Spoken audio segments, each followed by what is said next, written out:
नमस्कार, मैं आपके साथ अब्दुल करीम और आप देख रहे हैं प्राइम टीवी। खबरों की शुरुआत करते हैं। दिल्ली वालों के संकट में इजाफा हो गया है।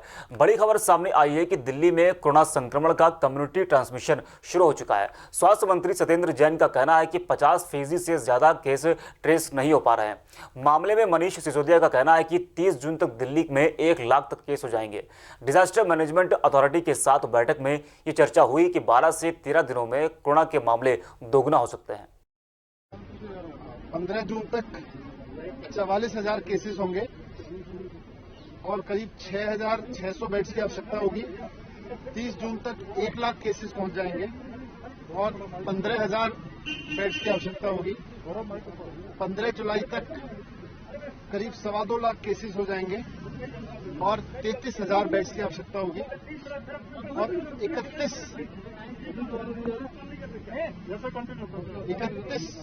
31 जुलाई तक करीब 5.5 लाख केस पहुंच जाएंगे दिल्ली में और उसके लिए करीब 80,000 बेड्स की आवश्यकता होगी। ये तब है जबकि अब तक थोड़े दिन पहले तक लॉकडाउन चल रहा था। औरैया में जिला पंचायत अध्यक्ष दीपू सिंह ने ग्रामीणों के लिए एक अनोखी पहल की। अध्यक्ष ने एक 4 पहिया वाहन 52 गांवों में वितरित किया, जिससे ग्रामीणों को अस्पताल आने जाने में सुविधा होगी। जिला पंचायत अध्यक्ष दीपू सिंह ने मीडिया से वार्ता करते हुए बताया कि ये 4 पहिया वाहन सिर्फ मेरे जिला पंचायत के पद पर बने रहने तक नहीं चलेगा, बल्कि हम कोशिश करेंगे कि ये सभी 4 पहिया वाहन जिंदगी भर चले। 52 गाँवों के लिए, सिर्फ जनपद में 52 गाँव के लिए एक स्कॉर्पियो आज हम जनता जनार्दन को भेंट कर रहे हैं। और वो गाड़ी गाँव में हमारी कोई माँ, हमारी कोई बहन, हमारा कोई पिता, हमारा कोई नौजवान साथी या हमारा कोई बेटा बीमार है, चोटिल है और वो अस्पताल तक नहीं जा सकता है क्योंकि उस पर आर्थिक स्थिति उसकी बहुत ख़राब है। इस प्रकार से ये गाड़ी, इसका ड्राइवर अलग रहेगा, इसका ईंधन, साधन, सब व्यवस्था अलग रहेगा। अयोध्या के डीएम अनुज झा ने लॉकडाउन 5 और अनलॉक 1 को लेकर बयान दिया है। उन्होंने कहा कि अनलॉक 1 में सहूलियत तो जरूर दी गई है, लेकिन कोरोना वायरस का असर कम नहीं हुआ है। हो सकता है कि आने वाले दिनों में इसका प्रभाव और ज्यादा बढ़ जाए। बढ़ते खतरे को देखते हुए डीएम ने कहा कि बहुत जरूरी काम हो तभी घर से बाहर निकलें। बाहर निकलने पर सोशल डिस्टेंसिंग का खास ध्यान रखें। वहीं जिले में कुल संक्रमितों की बात की जाए तो उनकी संख्या 148 है, जिनमें से एक्टिव केस 50 है। कि लॉकडाउन में रिलैक्सेशन दिया गया है, लेकिन बीमारी कम नहीं हुआ है। बीमारी का खतरा भी बहुत ज़्यादा है, आने वाले दिनों में और भी ज़्यादा है। तो पूरा ध्यान रखें, ज़रूरी हो तभी बाज़ार में या मंदिर में या कहीं भी जाएं। नंबर 1। नंबर 2, जब भी बाहर जाएं तो मास्क का प्रयोग ज़रूर करें और डिस्टेंस को बनाए रखें। ताजनगरी आगरा में समाजवादी छात्र सभा के कई कार्यकर्ता एक साथ कलेक्ट्रेट परिसर पहुंचे। कलेक्ट्रेट परिसर में पहुंचकर इन कार्यकर्ताओं की मांग है कि गरीब परिवारों के बच्चों की फीस माफ कर दी जाए। फीस माफी को लेकर कार्यकर्ताओं ने राज्यपाल को संबोधित एक ज्ञापन डीएम को सौंपा है। छात्र नेता अमित यादव ने कहा कि जिन छात्रों के परिवार की सालाना आय 2 लाख से कम है, ऐसे छात्र छात्राओं की फीस माफ की जाए। उनके जिनकी आय 2 लाख से कम है उनकी फ़ीस माफ़ की जाए, क्योंकि जनरल जो पढ़ने वाले बच्चे हैं बड़े बड़े स्कूलों में, उनकी तो फीस वो अपने कर सकते हैं, लेकिन जो गरीब छात्र हैं वो अपनी फ़ीस नहीं भर सकते। इसलिए 2 लाख से कम की जो आय वाले छात्र हैं उनकी फ़ीस सरकार से हम माननीय राज्यपाल जी से हमने ज्ञापन दिया है कि वो फीस माफ़ करें। सहारनपुर में एक अस्पताल की बड़ी लापरवाही सामने आई है, जहां एक गर्भवती महिला ने अस्पताल के गेट के बाहर ही बच्चे को जन्म दे दिया। इस पूरी घटना का वीडियो तेजी से वायरल हो गया। वायरल वीडियो में साफ दिखाई दे रहा है कि महिला के पास अस्पताल का कोई डॉक्टर या नर्स नहीं मौजूद है। जब महिला के परिजनों ने इस घटना को कैमरे में कैद कर लिया तो अस्पताल प्रशासन ने इलाज न करके उन्हें रेफर कर दिया। वहीं जब इस मामले में सीएमएस से बात की गई तो सीएमएस ने इस घटनाक्रम में पल्ला झाड़ लिया। मैंने मैडम को बोला कि मैडम मेरी बीवी को कष्ट है, तो आप ये कि मैडम देख के ये बोलती है कि आपको ये बताओ कि आप मैं नहीं देख सकती हूँ तो आप ये बाहर जाके प्राइवेट में करा लो। मैंने कि क्यों करा लो ये बताओ पहले। जब 9 महीने का इलाज मेरा अगर यहाँ चल रहा है तो मैं तो यहीं दिखाऊंगा ना। उसे बाहर भगा दिया कि आप बाहर जाओ, तो बाहर आके उसने गेट पे आके उसने एक बच्चे को जन्म दे दिया। उसके साथ कुछ नहीं करा। उसके बाद ये है कि उसके बाद जब होता है, जब जनता का प्रेशर पड़ता है तो तब जाके उन्होंने जो उसको पेशेंट को उठा के उन्होंने बेड पे लिटाया। गेट पे नहीं हुई थी, वो हुई अस्पताल के अंदर ही हुई है। बस वो मरीज़ ज़बरदस्ती ड्रिप लगे एकदम से अचानक मरीज़ के अपने रिश्तेदार के साथ ही चली गई, जबकि उसको रोका जा रहा था कि लेबर रूम में रुको।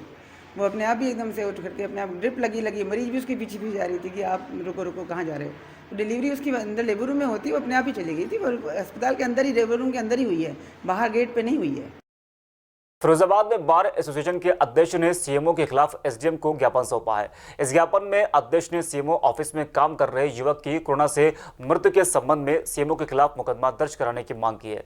इसके साथ ही अध्यक्ष ने कचहरी न खुलने पर भी सीएमओ को जिम्मेदार ठहराया है। उन्होंने कहा कि शासन द्वारा जो महामारी के लिए सहायता राशि आ रही है उसका सीएमओ दुरुपयोग कर रहे हैं।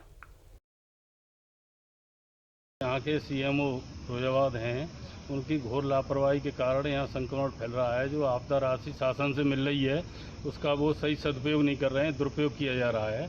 और उन्हीं की लापरवाही की वजह से उनके कंप्यूटर ऑपरेटर चालक की मृत्यु हुई है। उसके लिए हमें जिम्मेदार ठहराया है तथा शासन से हमने मांग की है कि उनके खिलाफ गैर इरादतन हत्या का मुकदमा दर्ज होना चाहिए। सहारनपुर की देवबंद नगरपालिका में 5 नामित सदस्यों की घोषणा के बाद 5 में से 2 सदस्यों को एसडीएम ने शपथ दिलाई। भाजपा के पूर्व नगर अध्यक्ष और हमेशा विवादित बयान देकर सुर्खियों में रहने वाले गजराज राणा को भी नगरपालिका के सभासद के रूप में शपथ दिलाई गई। शपथ लेने के बाद गजराज राणा ने कहा कि नगरपालिका में भ्रष्टाचार बर्दाश्त नहीं किया जाएगा और नगरपालिका का विस्तार कर अपने हक से वंचित रहने वालों को उनका हक दिलाना ही मेरी पहली प्राथमिकता होगी। शासन द्वारा हमारी देवबंद नगर पालिका में 5 सदस्य नामित किए गए थे और जो लॉकडाउन के कारण मार्च महीने में शपथ नहीं ले पाए थे, तो उन्हीं का शपथ ग्रहण समारोह किया गया है, जिसमें 5 में से केवल 2 सदस्य ही यहाँ उपस्थित हो सके। 3 सदस्य बाहर होने के कारण आज यहाँ हिस्सा नहीं ले पाए, जिन्हें बाद में शपथ दिलवाई जाएगी। कोरोना वायरस के चलते 2 महीने के बाद अब फिर से उप सहायक संभागीय परिवहन कार्यालय में काम शुरू किया जा रहा है। इस दौरान एआरटीओ अधिकारी माला वाजपेयी ने बताया कि कार्यालय में कोविड-19 के बचाव के लिए पूरी व्यवस्था की गई है। इसके साथ ही कार्यालय में 50-50 के 3 स्लॉट बुक किए गए हैं। इसके आधार पर आवेदकों के परमानेंट लाइसेंस बनने हैं, वो अपना स्टॉल बुक कराकर कार्यालय में उपस्थित होकर स्थायी लाइसेंस की प्रक्रिया पूरी कर सकते हैं। गेट पर ही हमारी एक सैनिटाइजर मशीन लगी हुई है और थर्मल स्कैनर लेकर के स्टाफ है, और जो भी आने वाले लोग होते हैं उनके हाथों को सैनिटाइज कराया जाता है, उनकी थर्मल स्कैनिंग की जाती है।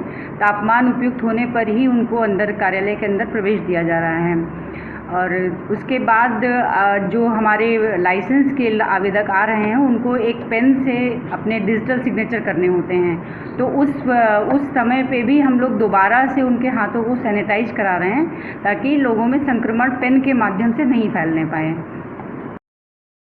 फर्रुखाबाद में जमीनी विवाद में दबंगों ने एक मकान में ताबड़तोड़ फायरिंग की। फायरिंग करने के बाद दबंग घर में रखा लाखों का सामान लेकर फरार हो गए। आरोप है कि थानाध्यक्ष दबंगों को संरक्षण दे रहे हैं और उन्होंने शिकायत के बाद भी दबंगों के खिलाफ कार्रवाई नहीं की।